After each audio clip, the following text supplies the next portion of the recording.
बिस्मिल्लाहिर्रहमानिर्रहीम। एस्टिमेशन क्या है? एस्टिमेट का पहले एस्टिमेशन का मतलब पहले तो मैं बता देती हूँ। एस्टिमेशन होती है कि किसी भी चीज़ को प्रेडिक्ट करना। ठीक है, आपके पास कोई इन्फॉर्मेशन मौजूद है, आप उस इन्फॉर्मेशन से, आपके पास लिमिटेड इन्फॉर्मेशन है, प्रेजेंट की इन्फॉर्मेशन है आपके पास, आप उससे भी जो है वो फ्यूचर वैल्यूज़ को प्रेडिक्ट कर सकते हैं। आपके पास कोई पास्ट की इन्फॉर्मेशन है, आप उससे भी वैल्यूज़ को प्रेडिक्ट कर सकते हैं। ठीक है, प्रेडिक्शन के बहुत से जो हैं वो डिफरेंट फॉर्म्स हैं।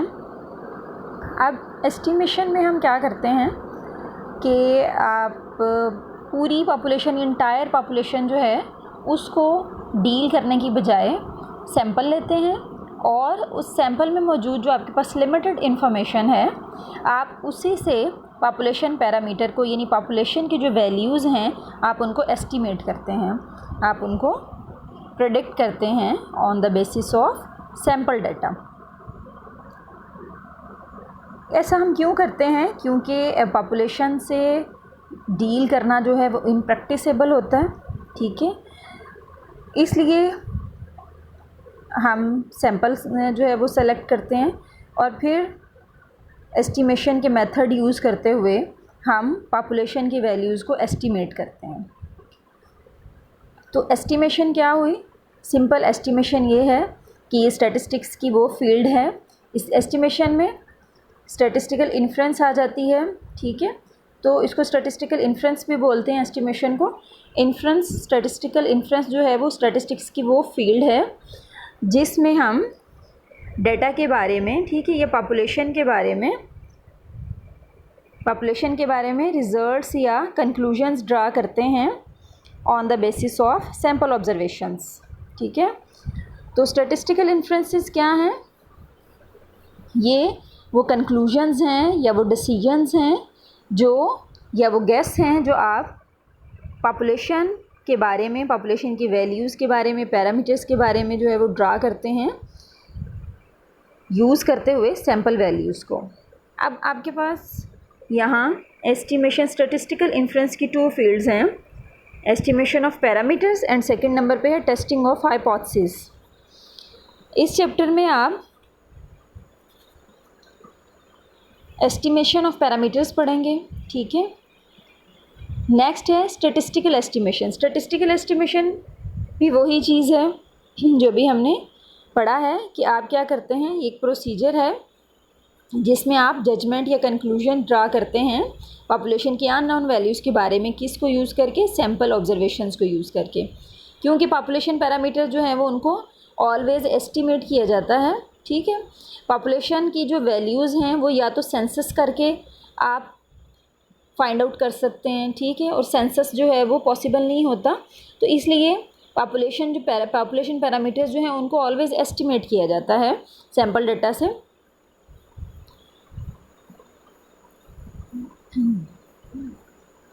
जी, नेक्स्ट है स्टैटिस्टिकल एस्टिमेशन के टू टाइप्स हैं, point estimation and interval estimation. Point estimation, point का मतलब है कोई सिंगल वैल्यू। ठीक है, पॉइंट एस्टिमेशन में आप एक सिंगल वैल्यू फाइंड करते हैं सैंपल से, जो कि यूज़ होती है एस्टिमेट करने के लिए unknown value of population parameter. ठीक है, सपोज आपने एक कॉलेज से डाटा कलेक्ट किया। ठीक है, उसमें से अगर आपके कॉलेज में जो है वो 1000 स्टूडेंट थे, तो आपने सैंपल सिलेक्ट किया 200 स्टूडेंट्स का और फिर आपने उससे मीन फाइंड किया। ठीक है, सैंपल डाटा से आपने मीन फाइंड किया। तो वो जो मीन है वो आपने अगर हाइट्स ली हैं उन स्टूडेंट्स की, तो मीन हाइट जो है वो अगर 5.2 आया है, 5 फीट एंड 2 इंचज़ आया है, तो इसका मतलब ये है, आप ये कहेंगे कि ये हमारा जो है वो हमने पॉइंट एस्टिमेशन की है।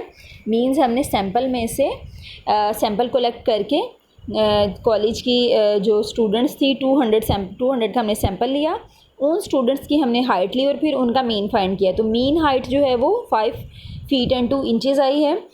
तो इसका आप ये कहेंगे कि ये this value will be use to estimate the unknown value of population parameter. ठीक है, यही आपका पॉपुलेशन पैरामीटर होगा जिसको आप एस्टिमेट कर रहे हैं। तो आप यही कहेंगे कि ये हमारा पॉइंट एस्टिमेटर है। ठीक है, तो पॉइंट एस्टिमेटर क्या है? एक सिंगल ऑब्जर्वेशन है जो कि आप सैंपल से कैलकुलेट करते हैं और फिर उसको यूज़ करते हैं पॉपुलेशन की वैल्यू को एस्टिमेट करने के लिए। ठीक है, तो पॉपुलेशन आपकी क्या थी? पूरे कॉलेज के जितने भी स्टूडेंट्स हैं वो सब आपकी पॉपुलेशन थी। तो सैंपल से जो आपने वैल्यू निकाली, अब आप उसको यूज़ करेंगे एस्टिमेट करने के लिए पॉपुलेशन की, यानी पूरे कॉलेज की स्टूडेंट्स की हाइट को। ठीक है, तो पूरे कॉलेज के स्टूडेंट्स की हाइट जो है आप उसको फाइंड नहीं कर रहे, आप उसको सैंपल के डाटा से पॉइंट एस्टिमेटर के ज़रिए एस्टिमेट कर रहे हैं। ठीक है,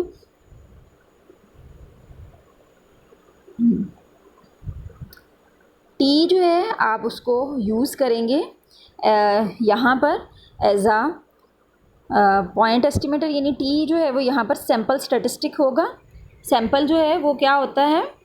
सैंपल के जो स्टैटिस्टिक हैं इनकी अपनी जो है वो डिस्ट्रीब्यूशन, प्रोबेबिलिटी डिस्ट्रीब्यूशन होती है। एस्टिमेटर को आप कैपिटल लेटर से डिनोट करेंगे, टी यू एक्सेट्रा। ठीक है, और ये जो आप ये स्टैटिस्टिक है, ये सैंपल ऑब्जर्वेशंस हैं, ये रैंडम सैंपल होता है। ठीक है, और ये जब आप किसी पॉपुलेशन से लेते हैं तो उस पॉपुलेशन की जो डिस्ट्रीब्यूशन है वो प्रोबेबिलिटी मैस फंक्शन होगा या फिर प्रोबेबिलिटी डेंसिटी फंक्शन होगा। मैस फंक्शन होगा अगर वो डिस्ट्रीब्यूशन, पॉपुलेशन की डिस्ट्रीब्यूशन जो है वो डिस्क्रीट बनती है तो प्रोबेबिलिटी मैस फंक्शन होगा, और अगर कंटिन्यूस है तो प्रोबेबिलिटी डेंसिटी फंक्शन होगा। ठीक है, इसकी जो डेफिनेशन है वो आप यहाँ तक करेंगे। ठीक है, नेक्स्ट है पॉइंट एस्टिमेटर हो गया। ठीक है, तो पॉइंट एस्टिमेटर क्या है कि ये एक सैंपल स्टैटिस्टिक है। ठीक है, जो कि आप यूज़ करते हैं एस्टिमेट करने के लिए पॉपुलेशन की अननोन वैल्यू को। नेक्स्ट है पॉइंट एस्टिमेट। ठीक है, पॉइंट एस्टिमेट क्या है? पॉइंट एस्टिमेट वो स्पेसिफिक वैल्यू है जो आपने कैलकुलेट की है। सपोज़ अभी जो मैंने आपको एग्जांपल दी थी कॉलेज के स्टूडेंट्स वाली, आपने जो सैंपल डाटा से मीन निकाला था, वो जो मीन है या एवरेज है, एवरेज हाइट या मीन हाइट जो है वो आपका पॉइंट एस्टिमेटर है। पॉइंट एस्टिमेट क्या है? जो आपने वैल्यू कैलकुलेट की है 5 फीट 2 इंचज़ आपने एवरेज कैलकुलेट की है, तो ये 5 फीट 2 इंचज़ क्या है? पॉइंट एस्टिमेट है। और ये जो मीन है या एवरेज है, इसका जो फॉर्मूला होगा या फिर ये जो मीन होगा या जो भी आप एस्टिमेटर यूज़ करें, आप वेरिएंस अगर यूज़ कर रहे हैं सैम्पल वेरिएंस, तो वो भी जो है वो पॉइंट एस्टिमेटर होगा और उस सैम्पल वेरिएंस की वैल्यू जो है वो पॉइंट एस्टिमेट होगी। इसी तरह मीन जो है वो पॉइंट एस्टिमेटर होगा, एक्स बार आप उसको कहेंगे, एवरेज कहेंगे, वो पॉइंट एस्टिमेटर है और उसकी जो स्पेसिफिक वैल्यू है वो पॉइंट एस्टिमेट है। ठीक है, तो ये पॉइंट एस्टिमेट है। थीटा यहाँ पर यूज़ होगा for population parameter and t will be used as a sample statistic.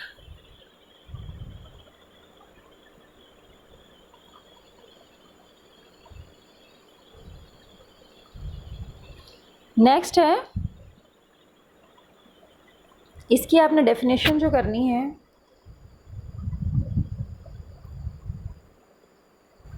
वो यहाँ तक कर लें, after the sample has been observed.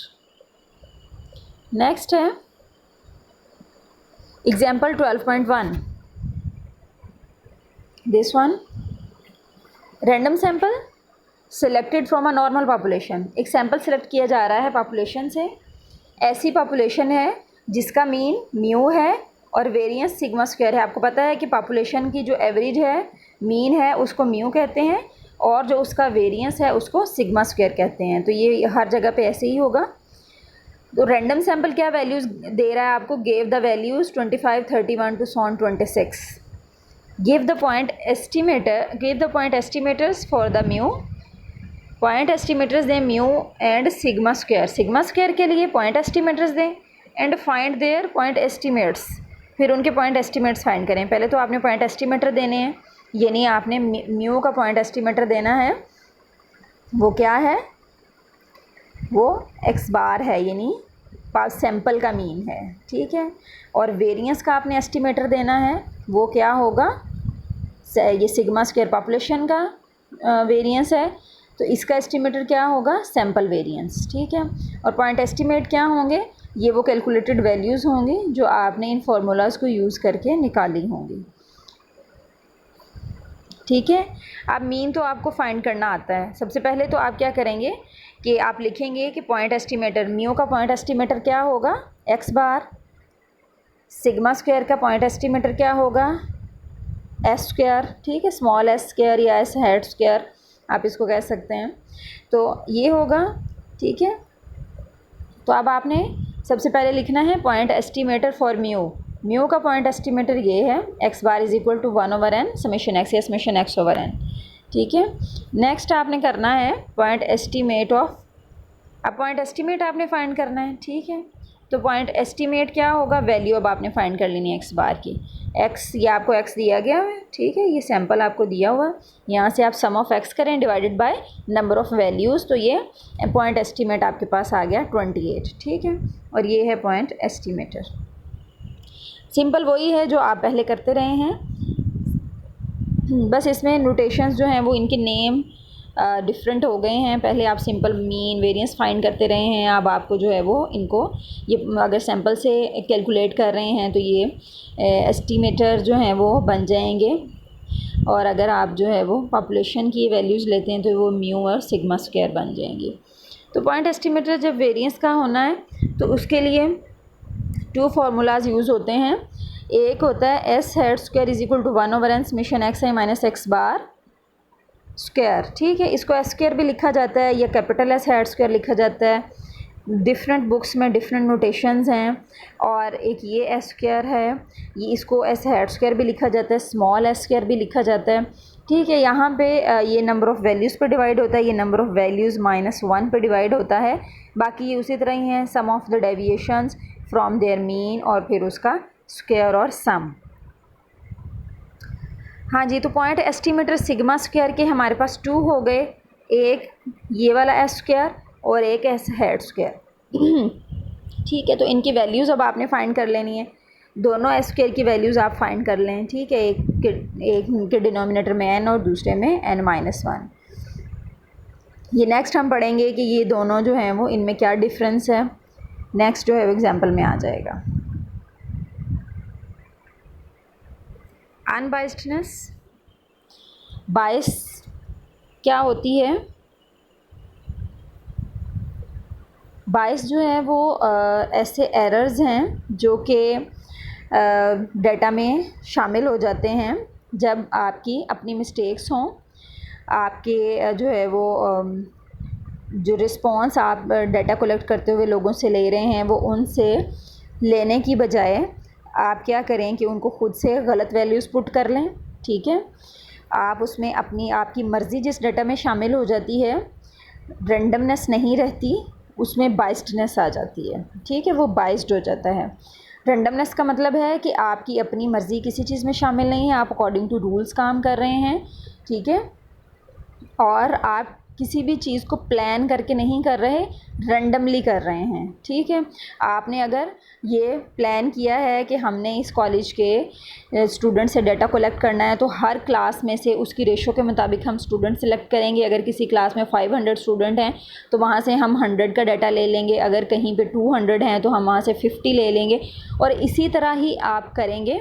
और उसमें से भी फिर आप डिफरेंट कैटेगरीज़ के स्टूडेंट्स को जो है वो ले लेंगे। जैसे आपने सारे स्टूडेंट्स आर्ट्स के नहीं ले लेने सारे, या आपने साइंस के नहीं ले लेने, ठीक है, तो आप उनको भी कैटेगराइज़ करके लेंगे, यानी हर तरह का स्टफ़ आपके सैंपल में शामिल होना चाहिए, तो फिर रेंडमनेस आएगी। आप ये नहीं करेंगे, अगर आप ये करते हैं कि आप किसी टेबल पे बैठ के जितने वहाँ स्टूडेंट बैठे हैं आप उन्हीं से डाटा कलेक्ट करके अपना जो है वो नंबर पूरा कर लें, तो ये बाइस्डनेस हो जाएगी, ये रेंडमनेस नहीं आएगी आपके सैंपल में, तो ये वो बाइस है।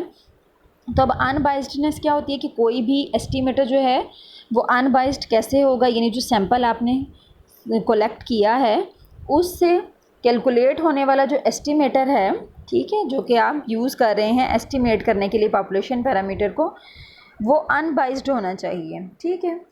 उसकी ये प्रॉपर्टी है कि कोई भी जो एस्टिमेटर है वो अनबाइस्ड होना चाहिए, उसके अंदर बाइस्डनेस शामिल ना हो, जिस डाटा से वो, जिस सैंपल से वो कैलकुलेट किया जा रहा है उसमें बाइस्डनेस ना हो। तो अब डिस्ट्रीब्यूशन, अब ये जो अनबाइस्डनेस क्या है, इसमें ये होगा कि ये जो एस्टिमेटर होता है इसकी जो डिस्ट्रीब्यूशन है उसको जो है वो सेंटर में उसकी वैल्यू होनी चाहिए, ठीक है, जो कि वो वैल्यू जो कि यूज़ हो रही है पैरामीटर को एस्टिमेट करने के लिए, तो उसको डिस्ट्रीब्यूशन के सेंटर में होना चाहिए। एस्टिमेटर की जो वैल्यू आप कैलकुलेट कर रहे हैं, ठीक है, उसको कहाँ होना चाहिए, सेंटर में होना चाहिए डिस्ट्रीब्यूशन के। तो सेंटर में क्या होता है, मीन, ठीक है, यानी उसको मीन जो है वो होना चाहिए उसका। और वो मीन कहाँ हो, मीन क्या करेगा कि वो एस्टिमेट करेगा पैरामीटर को, ठीक है, वो किस वैल्यू पे होगा, वो पैरामीटर की वैल्यू पे होगा जिसको एस्टिमेट किया जा रहा है। तो इसलिए एक्सपेक्टेड वैल्यू जो है वो सेंटर होता है डिस्ट्रीब्यूशन का, या फिर मीन जो है, मीन क्या होता है, एक्सपेक्टेड वैल्यू वेरिएबल की जो है वो उसका मीन होता है, ठीक है, रैंडम वेरिएबल का कि एक्सपेक्टेड वैल्यू उसका मीन है। तो एक्सपेक्टेड वैल्यू जो है उसको डिस्ट्रीब्यूशन के सेंटर में होना चाहिए, और डिस्ट्रीब्यूशन के जब सेंटर में होगी तो वो किसकी डिस्ट्रीब्यूशन है, वो एस्टिमेटर की डिस्ट्रीब्यूशन है। तो एस्टिमेटर आपके पास जो है वो यहाँ पर टी हम ले रहे हैं। सैम्पल स्टैटिस्टिक जो हैं, सैम्पल स्टैटिस्टिक को जो आप सैम्पल से वैल्यूज़ कैलकुलेट कर रहे हैं उसको आप टी लिख रहे हैं, ठीक है। जो पॉपुलेशन की वैल्यूज़ हैं, पॉपुलेशन पैरामीटर को आप यहाँ पर थीटा लिख रहे हैं, ठीक है। तो एक्सपेक्टेड वैल्यू जो है फिर आपके एस्टिमेटर की, यानी टी की जो एक्सपेक्टेड वैल्यू है वो इक्वल होनी चाहिए थीटा के, ठीक है। अगर तो वो पॉपुलेशन पैरामीटर के इक्वल है, एस्टिमेटर की एक्सपेक्टेड वैल्यू अगर पॉपुलेशन पैरामीटर के इक्वल है, तो इसका मतलब ये है कि वो अनबाइस्ड एस्टिमेटर है, ठीक है, उसमें कोई बाइस्डनेस नहीं है। इस प्रॉपर्टी को अनबाइस्डनेस कहते हैं एस्टिमेटर की, ठीक है। ये डिज़ायरेबल प्रॉपर्टी है, सबसे पहली ये है, इस पे जो है वो नेक्स्ट प्रॉपर्टीज़ बेस करती हैं। नेक्स्ट है अनबाइस्ड एस्टिमेटर कौन सा होगा।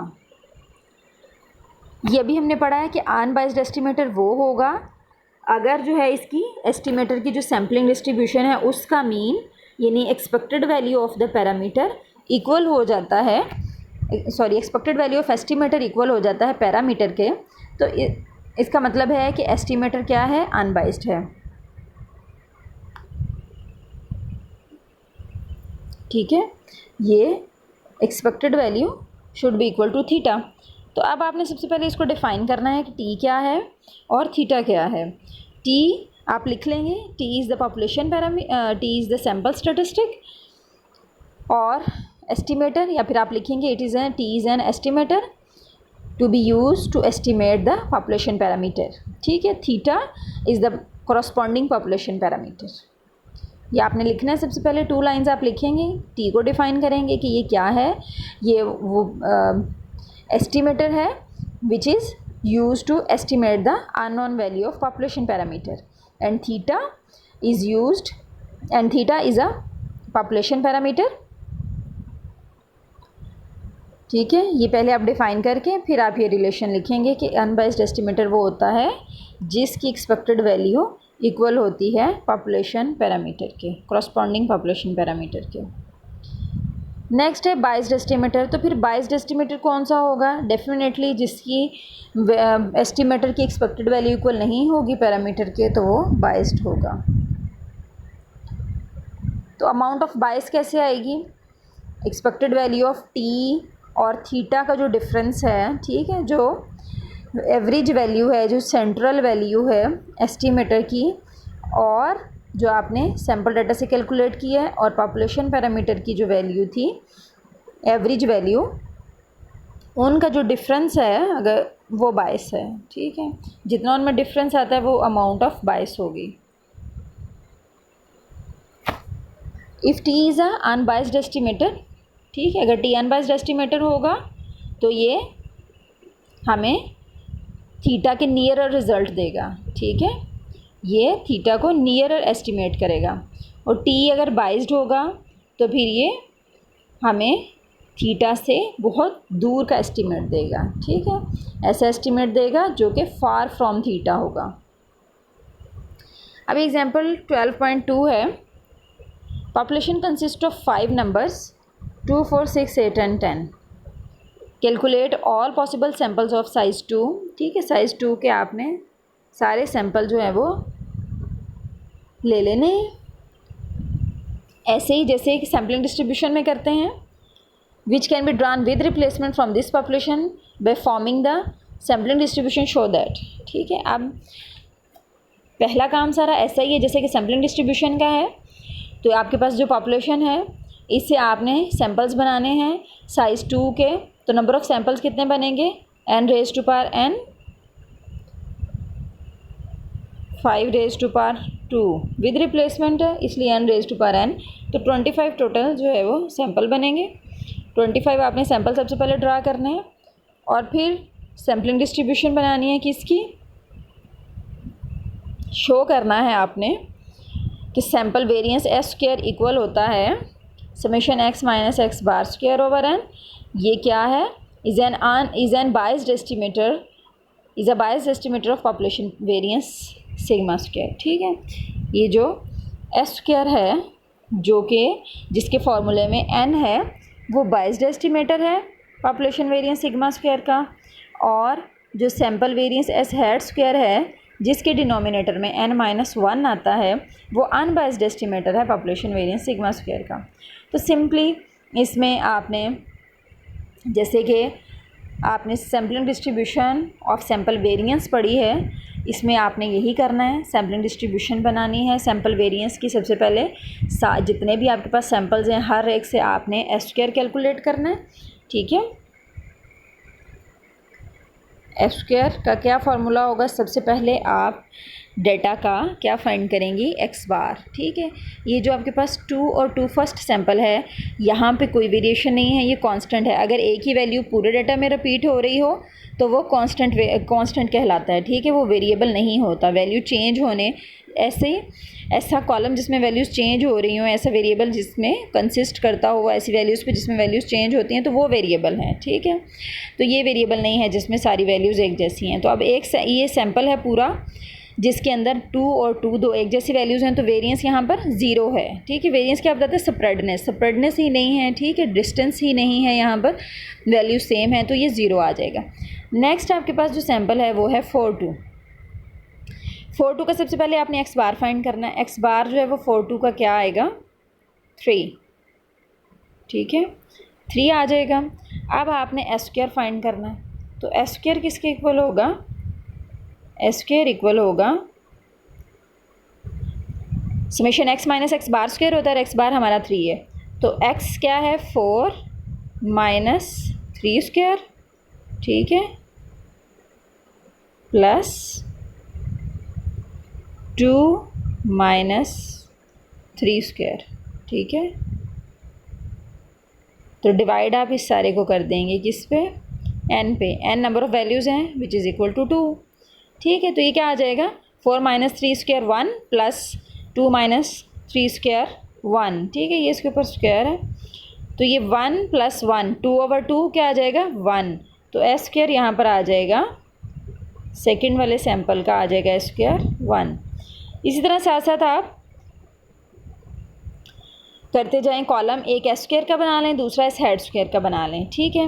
एक को 2 पे डिवाइड करते जाएं, एक को 2 माइनस 1 यानी 1 पे डिवाइड करते जाएं। 1 पे डिवाइड करने का मतलब है कि किसी चीज़ पर डिवाइड नहीं करना, जो ऊपर वैल्यूज़ आएंगी वही लिखेंगे। तो ये 2 कॉलम आप साथ साथ बनाते जाएँ, दोनों की प्रोबेबिलिटी डिस्ट्रीब्यूशन जो है वो फिर अलग अलग बन जाएगी, ठीक है। नेक्स्ट इसी तरह आप 6 और 2 का कैलकुलेट करेंगे एस स्क्वायर। सबसे पहले इसका एक्स बार फाइंड करेंगे विच इज़ इक्वल टू 4, तो एस स्क्वायर किसके इक्वल होगा 6 minus 4 square plus 2 minus 4 square divided by 2, ठीक है, तो ये 4 आ जाएगा। सोन आपने ये सारे कैलकुलेट करने हैं। ये sampling distribution of the sample variance में मैंने डिटेल से ये सारा समझाया है कि ये किस तरह से कैलकुलेट होंगे, ठीक है। नेक्स्ट आपने क्या करना है, सैम्पलिंग डिस्ट्रीब्यूशन बना ली किसकी, एस स्क्वायर की, ठीक है। ये वो एस स्क्वायर है जो कि डिवाइड हो रहा है एन पे। सैम्पलिंग डिस्ट्रीब्यूशन बिल्कुल वैसे ही जैसे हमने पहले बनाई थी। तो क्या इसमें सिर्फ हमने एस के म्यू ऑफ एस स्क्वायर चाहिए, हमें expected value of s square चाहिए। अनबाइस्ड कब होगा, जब expected value of s square equal हो जाएगी सिग्मा स्क्वायर के, ठीक है। अगर ना इक्वल हुई तो वो अनबाइस्ड होगा। अब सिग्मा स्क्वायर भी फाइंड कर लें। सिग्मा स्क्वायर आप पॉपुलेशन से फाइंड करेंगे, ठीक है। ये भी मैंने आपको sampling distribution of the sample variance में बताया है कि कैसे आपने सिग्मा स्क्वायर फाइंड करना है, यहाँ पर किया भी हुआ है, ठीक है। ये summation x square minus summation x square over n minus mu square 8 आ गया। तो अब यहाँ पे हमारी जो सैम्पलिंग डिस्ट्रीब्यूशन है इसका म्यू ऑफ एस स्क्वायर या फिर expected value of s square summation S square into P of s square, ये बिल्कुल वही है जो कि हम पिछले चैप्टर में sampling distribution of sample variance में कर चुके हैं, ठीक है। तो ये expected value of s square 4 आ गई और सिग्मा स्क्वायर हमारे पास 8 है। तो since expected value of s square जो है वो not equal to sigma square, तो एस स्क्वायर क्या होगा फिर, ये होगा biased estimator of sigma square, ठीक है। ये बाइस्ड एस्टिमेटर है। नेक्स्ट आप एस हेड स्क्वायर की सैम्पलिंग डिस्ट्रीब्यूशन बनाएंगे। ये वाला कॉलम आप साथ ही कैलकुलेट कर लेंगे, ठीक है। यहाँ पर ये मिस्टेक है, 2 नहीं आएगा, यहाँ पर 1 आएगा। 2 माइनस 1 क्योंकि 1 होता है, ठीक है। यहाँ पर आप 2 नहीं लगाएंगे। तो ये कैलकुलेट करेंगे सारे इसी तरह, इसकी डिस्ट्रीब्यूशन बनाएंगे। तो expected value of S head square आपके पास क्या आएगा, ये आ रहा है। ये बिल्कुल वैसी ही सैम्पलिंग डिस्ट्रीब्यूशन है जैसी मैंने आपको बताई थी। 200/25 यानी 8 आ गया। तो सिग्मा स्क्वायर भी 8 है। तो देखें कि expected value of S head square जो है वो किसके इक्वल है, सिग्मा स्क्वायर के। दोनों की वैल्यू 8 है। तो एस हेड स्क्वायर क्या होगा, अनबाइस्ड एस्टिमेटर होगा किसका, सिग्मा स्क्वायर का।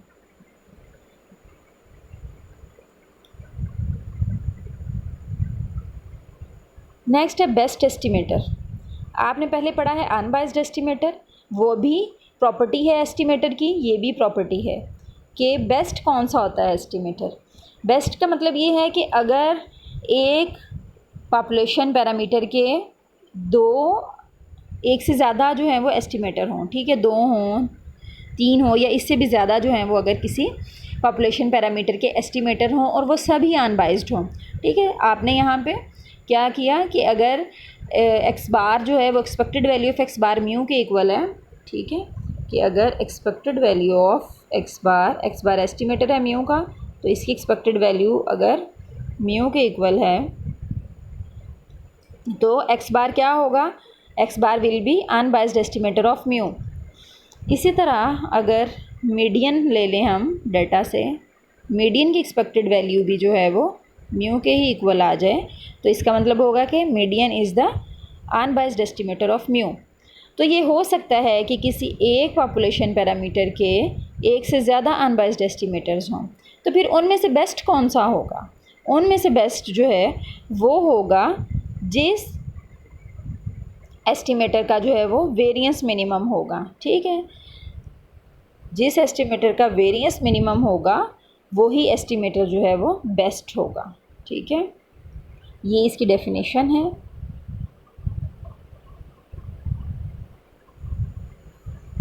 जैसे आपने एक्सपेक्टेड वैल्यू फाइंड की है एस्टिमेटर की, ठीक है, एक्सपेक्टेड वैल्यू ऑफ टी, या फिर हमने यहाँ पे अभी एस स्क्वायर फाइंड की, expected value of s square. इसी तरह आप उनके एक्सपेक्टेड वैल्यू फाइंड की है तो आप उनके वेरिएंस भी फाइंड कर सकते हैं। तो दोनों में से जिसका वेरिएंस जो है वो कम होगा, ठीक है। जैसे आपने expected value of s square find की, फिर आपने expected value of S hat square find की। अगर आप एक्सपेक्टेड वैल्यू के साथ साथ इनका वेरिएंस भी ले लें, ठीक है, वेरिएंस ये तो पहले ही वेरिएंसेस हैं। अगर आप एक्स बार, पहले जैसे मैंने एक्स बार की बात की है, तो एक्सपेक्टेड वैल्यू ऑफ एक्स बार आप ले लें, ठीक है। फिर उसके बाद एक्सपेक्टेड वैल्यू ऑफ मीडियन ले लें, दोनों ही म्यू के इक्वल आ जाएं। अब इन दोनों में से बेस्ट एस्टिमेटर कौन सा होगा, एक्स बार होगा या मीडियन होगा। तो ये आप देखेंगे, आप इसी की सैम्पलिंग डिस्ट्रीब्यूशन से क्या बनाएंगे, वेरिएंस ऑफ एक्स बार, ठीक है, या जिसको आप पिछले चैप्टर में सिग्मा स्क्वायर ऑफ एक्स बार भी लिखते रहे। सिग्मा स्क्वायर ऑफ एक्स बार की क्या वैल्यू होगी, ठीक है, सिग्मा स्क्वायर ऑफ एक्स बार की क्या वैल्यू होगी और sigma square of x median की क्या वैल्यू होगी, ठीक है। या फिर हम इनको लिख सकते हैं variance of x bar, variance of x median, ठीक है। इन दोनों में से जिसका वेरिएंस मिनिमम होगा, जिसकी सैंपलिंग डिस्ट्रीब्यूशन का वेरिएंस की वैल्यू मिनिमम आएगी, वो ही बेस्ट एस्टिमेटर होगा, ठीक है। तो बहुत सारे अगर आपके पास एस्टिमेटर्स हैं, उनको देखने के लिए, अनबाइस्ड एस्टिमेटर्स ही हैं, उनको देखने के लिए कि इनमें से कौन सा बेस्ट होगा, तो वो बेस्ट होगा जिसका उस पूरी क्लास में से वेरिएंस जो है वो स्मॉलर होगा।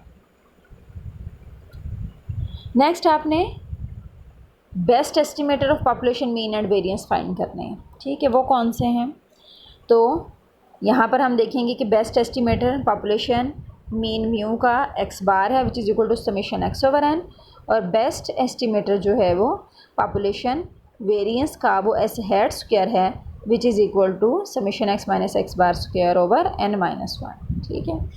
नेक्स्ट ये 12.3 एग्जाम्पल है जिसमें आपने क्या करना है, अनबाइस्ड एस्टिमेटर्स जो हैं वो सबसे पहले obtain the best unbiased estimators of the population mu and variance sigma square. तो बेस्ट के लिए जो है वो पहले देखेंगे कि अनबाइस्ड हैं कि नहीं। अनबाइस्ड एस्टिमेटर हमारे पास कौन से हैं, एक्स बार है और एस हेड स्क्वायर है, ठीक है। ये दोनों ही अनबाइस्ड भी हैं और बेस्ट भी हैं, तो ये हमने ऊपर पढ़ा है, ठीक है। हमें इनको अब अगेन जो है वो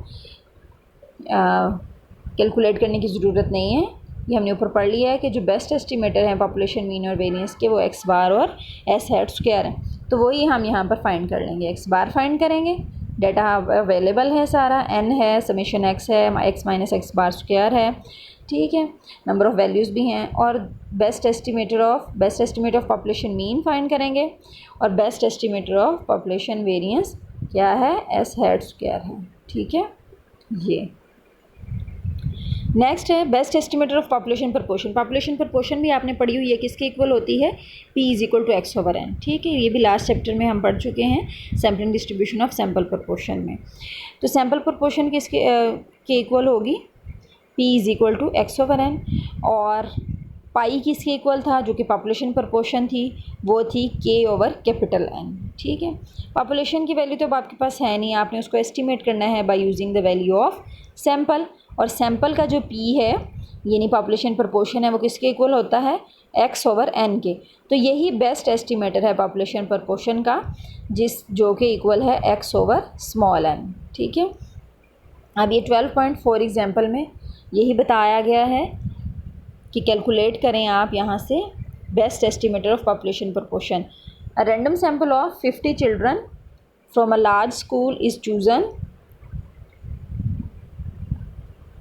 ठीक है, and the number who are left handed is noted, ठीक है। 50 चिल्ड्रन जो का सैंपल लिया गया है किसी स्कूल से, और उनमें जो लेफ्ट हैंडेड स्टूडेंट्स हैं उनको नोट कर लिया गया है।